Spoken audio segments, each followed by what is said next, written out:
From Hollywood, it's time now for... Johnny Dollar. Al Cintel at police headquarters, Johnny. Yeah. You hear what happened at the Criterion Theater after the show last night? I was off duty when you called, but Sergeant Rogers gave me a fill-in this morning. So somebody tried to drop a sandbag on Amy Bradshaw backstage. Yeah, a real near miss. You still think these attempts on her life are publicity stunts? No, looks like your hunch was right. I'll have a couple of my boys keep an eye on Amy. Thanks. Johnny, you wanted to know the whereabouts of this guy, Bill York, the husband Amy separated from. What have you got on him, Al? 768 West 4th Street, down in Greenwich Village. Thanks, I'll check it.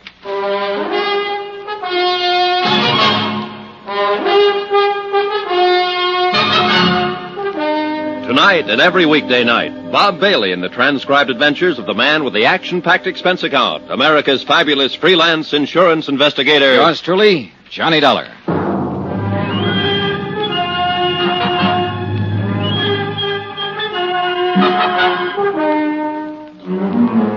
New York City, expense account submitted by Special Investigator Johnny Dollar. To the Home Office, Northwestern Indemnity Alliance, Hartford, Connecticut. The following is an accounting of expenditures during my investigation of the Amy Bradshaw matter.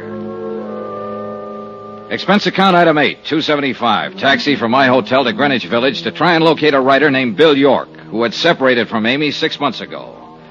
Amy was a good actress, but she couldn't hide the fact she was plenty scared by the attempts on her life in the last 3 days. My hunch was it was someone close to Amy, and Bill York was very much on my list. After all, he was the beneficiary on her life insurance policy. I hadn't been to this part of the village in 2 or 3 years, but from the looks of it, it hadn't changed a bit. Defiantly shabby and run down. A few beards here and there, a few gals with long, straight hair. Bookstores and bars, side by side. I checked at the address Al Centella had given me. It was a beat-up old rooming house. You come down here to interview the famous writer, something like that? Not exactly. Too bad. Here I thought you wanted to carry my message to America. No, I'm afraid that's a little out of my department, Mr. York. Amy did mention that you were a writer. I can tell you exactly what she said. She said, you know, Bill's a writer, sort of, right? Well, as a matter of fact. Amy always felt it necessary to apologize for me.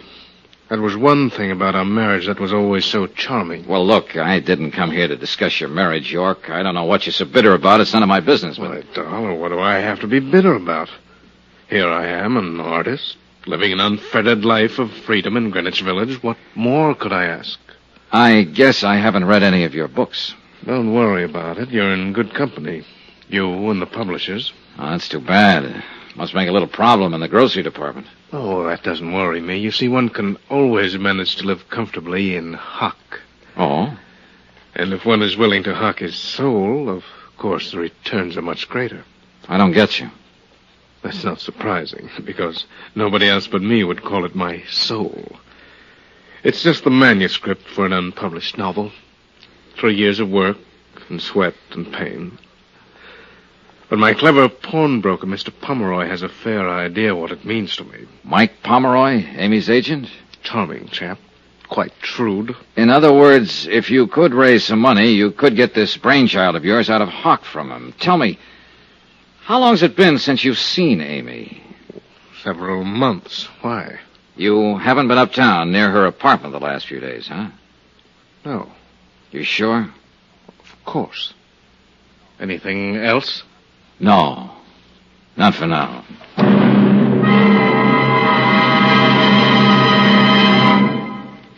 We will continue with the Bradshaw matter in a moment. Friends, how'd you like to thrill your favorite youngster with some of the most exciting toys of the year? Picture the breathless excitement of any child surrounded by 6 gaily colored balloon-like giant animals up to 3 feet long, and all for the low, low price of just $1. Now, first you get Bounzo the Clown with round pot belly and funny nose. Next comes Hoppy the Australian Kangaroo. Third, there's Roscoe the Roller Skating Bear. He's 2 feet tall and looks almost like real. Fourth, there's Whitey the Fat Indoor Snowman. And fifth, Mortimer the Giant Mouse, 18 inches long and sure to scare the whiskers off any cat. That's 5 different giant animals. But now, hold your breath for the most sensational toy of all, the star of the whole Christmas season, the Jolly Giant Talking Santa Claus, guaranteed to make everybody's Christmas a merrier one. He's a big roly-poly happy Santa. He stands erect on 2 legs, is actually over 3 feet tall and 32 inches around. Best of all, he actually talks. Just pull the tape and he says, Merry Christmas for all to hear. He's the biggest, merriest, talkingest Santa ever. Sure to please your youngsters and spread good cheer. Yes, Giant Santa proves there really is a Santa Claus. That's a total of 6 giant animals made of brightly colored, preformed, sturdy latex, which the kids can easily inflate. And the cost? Just $1, not for each. Just $1 for all 6 of these lovable giants who'll turn your home into a circus parade. And here's a surprise. Mail your order today and you'll also receive absolutely free Peter the Rabbit, actually over 2 feet tall with big red ears almost 9 inches long. But you must send now. Rush $1 plus 10 cents for packing and mailing for each set you want to Giant Animals, Box 1870, Grand Central Station, New York City. If not delighted with every one of your 7 giant animals, return them to the Super Animals Company for a full refund. But keep the giant talking Santas our gift. Order now, supplies are limited. Rush $1.10 for packing and mailing for each set in cash, check, or money order to Giant Animals, Box 1870, Grand Central Station, New York City. That's $1 plus 10 cents with your name and address. Mail to Giant Animals, Box 1870. That's Box 1870, Grand Central Station, New York City. Giant Animals, Box 1870, Grand Central Station, New York City.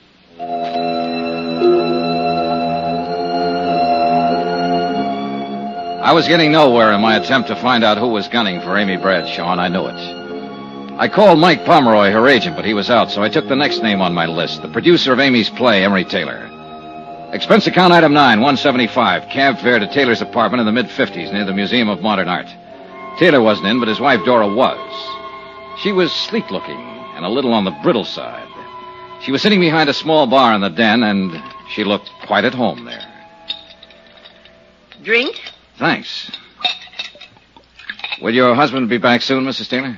Who knows? Here. Oh, thank you. What do you want to see him about? Amy Bradshaw. What about Amy Bradshaw? I wanted to ask him if he knew of anyone who might want to harm Amy for any reason. Oh, I could answer that better than Emery. There is someone? There certainly is. Who? Me. Why? Would you like it if your husband was knocking himself out for for a younger woman? Well, now, isn't that part of the business? Is it? That's not all. Amy's hurt plenty of people getting where she is. You think your husband's one of them? I hope not. Who has she hurt, Mrs. Taylor? Do you know Dave Coleman? Her director? He was very much in love with Amy a few months ago. Oh, I see. I don't like to see someone I like get the way he was. One night here, he had a couple too many. He said, if he couldn't have her... Oh. Funny. How quick he got over it, though. Never says anything about it anymore, huh? Not a word. What about Porter Kane? Oh, you've met him. Is he one of them that Amy's hurt? No, he's not in that category. Whatever happened to hurt him must have happened at about the age of 5. What do you mean? Oh, isn't that when most of our troubles start? I wouldn't know. I once paid a psychiatrist $500 to tell me that's when mine started. Your troubles? Sure. Can't you tell, Mr. Dollard? I'm the mixed-up type. Aren't we all, Mrs. Taylor? I left her, still sitting behind the bar, and somehow I felt sorry for her. But she had given a new lead. David Coleman, Amy's director, who'd had it bad for Amy just a few months ago and had now completely recovered. Maybe. I made a mental note to have a little chat with Coleman that night. Then I put in another call to Mike Pomeroy. This time he was in, and I finally talked him into meeting me at a little bar on West 44th near the theater. But when I got there, I could see that he wasn't feeling very cooperative. Look, Dollar, I suggested once before, nice and polite, that maybe you should try minding your own business. I got the message, all right, Pomeroy, and now I've got one for you. I am minding my own business. This is what I was hired to do. The insurance company I represent holds a pretty hefty life insurance policy on Amy. And if she's in any danger, they want to know about it. But I told you before, I think this whole thing's pretty silly. I had a talk with Bill York, the writer, this morning. Even though he and Amy are separated, you know, he's still the beneficiary on her policy. So? So he says he's in hock to you. He's a bum. He wasn't doing Amy any good. She was worrying about him. When they split up, I told him as long as he stayed away from her, didn't try to see her, I'd keep him in groceries. I see. But naturally, I wanted some security. The manuscript of his book, for instance? great unborn American novel. Well, apparently that manuscript means a lot to him. That's why I figured it'd be good security. What's the matter, Dollar? You look like you smelled something bad. Do I? What am I supposed to be? A philanthropist? Let me make one thing clear, Pomeroy. As far as the kind of loans you make, I agree with you. It's none of my business. But maybe I just got a sensitive nose. Yeah. Anyway, now I want my dough back. Is there anything wrong with that? Not a thing. I've got a play lined up I know will go over big. I want to produce it. York's tab has run up to several $1,000 now. I could use the money. I see. The stupid part of the whole deal is that York could pay me back within a couple of months if he wanted to. Oh. Sure. There's a lot of dough floating around to be made in television these days. But that prima donna thinks he's way above that sort of thing. This play you want to produce, Pomeroy, will it star Amy? No. Sheila Mitchell. Oh. Well, thanks for the information. Be seeing you. I doubt it. On my way over to the Criterion Theater, I thought about Pomeroy, a rugged customer. And I felt he was one more who wouldn't let anyone stand in the way of anything he wanted to do. After the show, I picked up Amy backstage and took her back to her apartment. She looked very tired and didn't say much. We said goodnight at the front entrance, and I started walking along the sidewalk.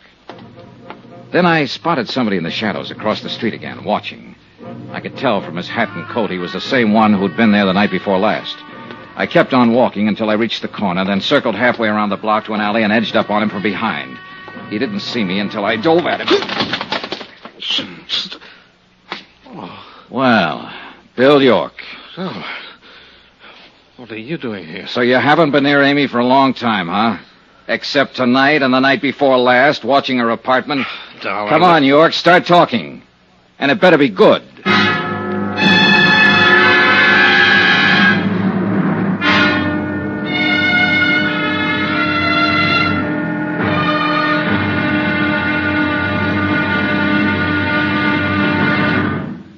Johnny Dollar will be back in a moment to tell you about tomorrow's episode.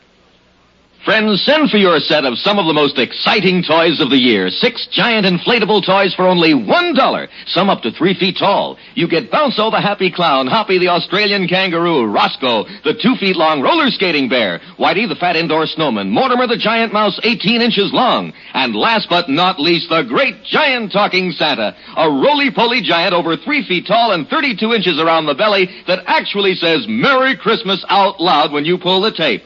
That's 6 sensational giant toys for only $1, made of sturdy, gaily colored latex that the kids can easily inflate. Send $1 for each set to Giant Animals, Box 1870, Grand Central Station, New York City. And if you order right now, you get Peter the Rabbit over 2 feet tall absolutely free. If not delighted with your giant animals, your money refunded immediately. Order today. You may never hear this offer again. Rush $1 plus 10 cents for packing and mailing in cash, check, or money order to Giant Animals Box 1870, Grand Central Station, New York City. That's $1 plus 10 cents for each set with your name and address to Giant Animals Box 1870, Grand Central Station, New York City. Now, here's our star to tell you about tomorrow's episode of the Amy Bradshaw Matter. Tomorrow, I find I have even more of a reason for keeping Amy alive than I'd realized. Join us, won't you? Yours truly, Johnny Dollar.